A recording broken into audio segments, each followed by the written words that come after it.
वाणी या बोलना ही नहीं, बल्कि मौन में भी शक्ति होती है। यही कारण है कि धर्मों में मौन को बहुत महत्व दिया गया है।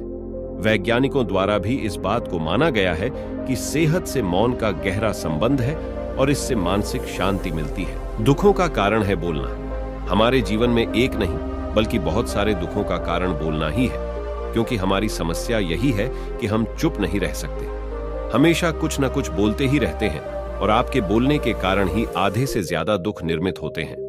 परिवार में कलह क्लेश का कारण भी हमारा बोलना ही होता है।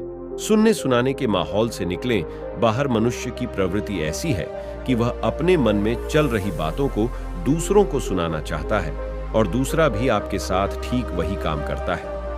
ये बातें किसी अन्य या तीसरे व्यक्ति से संबंधित हो तो सुनने सुनाने का काम और भी दिलचस्पी से होता है।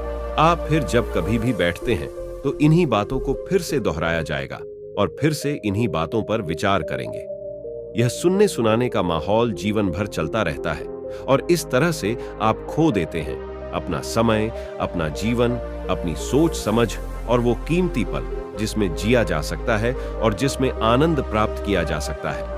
क्या है मौन की शक्ति? जब तक हम बाहर की ओर बोलते रहेंगे, हमारे भीतर अशांति रहेगी। जिस दिन हम मन से चुप हो जाएंगे तो तब बाहर हमारे मुख से कुछ भी निकले, हम शांत ही रहेंगे। दुनिया में जितनी बुराइयां हैं, परिवार में क्लेश है, पति पत्नी में विवाद है, सब बोलने के कारण ही होते हैं। हम चुप रहना नहीं चाहते हैं, हमेशा सुना देना चाहते हैं, लेकिन व्यर्थ का बोलना ऊर्जा का नष्ट होना है। इसलिए जितने भी बुद्धत्व, साधु और संत हुए, वे एकांत की ओर गए, क्योंकि उन्हें अधिक बोलना ना पड़े और अधिक सुनना ना पड़े। महावीर ने 12 वर्ष और महात्मा बुद्ध ने 10 वर्ष मौन रहने के बाद ज्ञान प्राप्त किया। महर्षि रमण और चाणक्य भी मौन के उपासक थे। लेकिन आप इस संसार में रहकर भी एकांत रह सकते हैं। इसके लिए आपको अपनी उन ऊर्जाओं को बचाना होगा जिसे आप व्यर्थ के शब्दों में नष्ट कर देते हैं। इसलिए उतना ही बोले जितना जरूरी हो।